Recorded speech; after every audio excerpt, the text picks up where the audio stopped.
모든 이야기는 두 가지 면이 있죠. 마치 일반 화장솜처럼요. 좀 더 정확하게 말하자면 질감이 다른 두 면이요. 하나는 부드러워서 얼굴에 민감한 부분, 예를 들어 눈 같은 데 써야 해요. 거친 쪽은 덜 민감한 부위에 화장을 지우고 세안할 수 있도록 해줘요. 이마 같은 곳 말이에요. 만약 집에 녹색 나무가 있는 걸 좋아한다면 아마 화분 바닥에 구멍이 있다는 걸 알아챘을 거예요. 녹색 친구들이 행복한 삶을 살 수 있는 이유는 이 구멍 때문이에요. 이게 배수에 아주 중요해요. 이 구멍들 덕분에 식물을 망가뜨릴 수 있는 정체된 물의 축적을 피할 수 있는 거예요. 또 그 구멍들 덕분에 뿌리는 화분의 한계를 넘어 자라고 확장될 수 있어요. 비행사 선글라스 대부분에 녹색 렌즈가 있다는 걸 알고 있었나요? 이건 선글라스의 기원과 관련이 있어요. 선글라스는 1930년대에 처음 나타났어요. 그 전에 조종사들은 공중에 있는 동안 눈을 보호하기 위한 고글을 썼어요. 높은 고도와 눈부신 태양과 영하의 기온은 비행사 눈에는 엄청난 시련이었죠. 고글은 그 문제들을 해결하는 데는 도움이 되었지만 또 다른 문제가 있었어요. 외부 공기와 고글 안에 공기 사이의 온도 차이가 커서 렌즈에 김이 끼어 조종사의 시야를 가렸던 거예요. 그래서 바슈앤롬이라고 불리는 회사가 가벼운 금속 프레임으로 둘러싸인 티어드롭 렌즈를 고안했어요.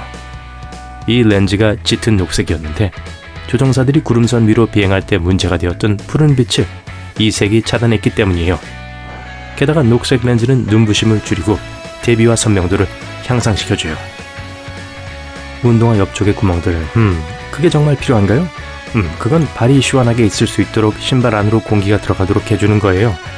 이걸로 신발을 스타일링하고 다양한 방법으로 끈을 묶을 수도 있어요. 페트병에 홈이 있는 이유는 두 가지예요. 먼저 차가운 물을 마실 때 밖이 더우면 병에 물방울이 많은 걸 볼 수 있을 거예요. 아니면 경기를 하는 등 운동할 때도요. 손에 땀이 나는데 병 표면이 매끄럽다면 그걸 잡기가 더 어렵겠죠? 그래서 이 홈들은 그립감을 향상시키기 위해 있는 거예요. 두 번째로 이러한 홈 덕분에 제조업자들은 더 얇은 플라스틱을 쓸 수 있어요. 즉, 전체 생산에서 필요한 자체가 적어진다는 의미죠. 그리고 그 플라스틱은 병의 모양을 유지할 수 있을 만큼 충분히 단단해요. 나무코트 옷걸이는 멋져 보이기 위해서만 있는 게 아니에요. 삼나무로 만들어졌기 때문에 여러분 옷장에 좋은 향기를 가져다줘요. 게다가 벌레도 물리쳐주고요. 또한 꽤 단단해서 재킷과 같은 무거운 옷에도 유용해요. 그리고 잘 손상되지 않기 때문에 더 오랫동안 쓸 수 있을 거예요. 치약 바닥에 색색의 정사각형이 있다는 걸 알아챈 분도 계실 거예요. 이 블록들은 대부분 파란색, 빨간색, 녹색 그리고 검은색인데요. 이것들은 조립 라인의 제조 기계들이 치약을 언제 어디를 자를지 인식하고 튜브의 끝을 봉하도록 도와주는 일종의 아이마크예요. 어떤 부츠는 윗부분과 뒷부분에 고리가 있어요. 관심을 끌기 위한 패션 같죠? 그렇지 않나요? 아니면 제조사들이 재미로 첨가하는 걸까요? 하지만 이 고리들은 실제 목적이 있어요. 이걸로 신발을 신을 때 신발을 위로 당길 수 있어요. 게다가 쉽게 걸을 수 있고 끈을 더 잘 지지하기 위해 고리를 쓸 수도 있죠. 고백 시간이에요. 진공청소기와 함께 들어있던 부속품 기억나세요? 여러분도 그걸 어딘가에 따로 두고 다시는 안 썼던 것 아닌가요? 그것들은 사실 집을 청소할 때 꽤 도움이 돼요. 왜냐하면 보통의 장치들로는 가끔 닿기 힘든 특정한 부분에 사용할 수 있기 때문이죠. 우리 모두 채소 필러가 어디에 쓰이는지 알아요. 하지만 당근이나 감자의 껍질을 벗긴 것 외에도 양파에도 사용할 수 있답니다. 그게 칼로 하는 것보다 더 빠를 수 있고 게다가 양파 때문에 흘리는 눈물을 덜어줄 거예요. 어떤 트레이닝 셔츠들은 목 부분에 매우 독특한 게 있어요. 옷깃 가운데에 보이는 V자 모양의 바늘단 말이에요. 옷단과 소매의 골과 비슷하게 고리지게 되어 삽입된 이걸 사용하면 옷을 더 쉽게 입을 수 있어요.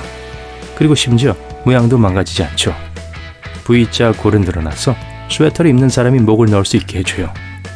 이것의 또 다른 목적은 땀을 흡수하는 거였어요. 초기 버전에서는 트레이닝 셔츠의 옷깃 앞과 뒷면에 모두 있었는데요. 시간이 지나면서 뒤쪽 건 없어졌어요. 그리고 이 V자 골은 제조업체가 이전에 추가하던 고리지게 짠 소재를 사용하지 않고 칼라의 V자를 꿰매기 시작하면서 장식적인 요소가 됐어요. 음식 포장지에 보이는 밝은 색의 사각형이나 동그라미는 음식이 포함하고 있는 비타민, 미네랄 또는 특정한 맛을 나타내는 표시가 아니에요. 소비자가 해독해야 하는 비밀 코드도 아니고요. 사실 인쇄 기술자들을 위한 거예요. 이건 공정 제어 패치 또는 프린터 컬러 블럭이라고 불리는데요. 식품 포장을 인쇄하는 동안 제조업자들은 인쇄 잉크가 정확한지 확인하기 위해 그 색깔 블록을 사용해요. 인쇄하는 블록의 색상을 비교해 인쇄하는 브랜드가 전 세계적으로 일관되고 인식 가능한 품질을 갖는지 확인하는 거예요. 대부분의 프린터는 4가지 색상만 써요. 노란색, 자홍색, 청록색, 검은색을요. 일부 프린터에는 녹색, 주황색 및 보라색과 같은 추가 색상이 있어요. 그래서 때때로 특정 패키지에 여러 개의 원이 있는 걸 볼 수 있을 거예요. 각 잉크색을 테스트하죠. 공책의 여백은요, 메모하고 쓰기 위한 일종의 지침으로서 있는 게 아니에요. 누군가 쥐로부터 문서 작업을 보호할 수 있는 해결책을 생각해낸 거였어요. 쥐는 사람 집에 꽤 흔한 거주자들이었어요. 쥐들의 식단은 기본적으로 모든 걸 포함하는 것으로 잘 알려져 있죠. 예를 들어 종이와 같은 것도요.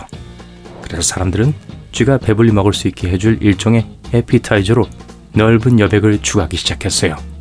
그러면 쥐들이 글이 적힌 메인 요리를 먹고 싶어 하지 않을 거예요. 양복의 노치 라펠 가까이에는 단추구멍이 있어요.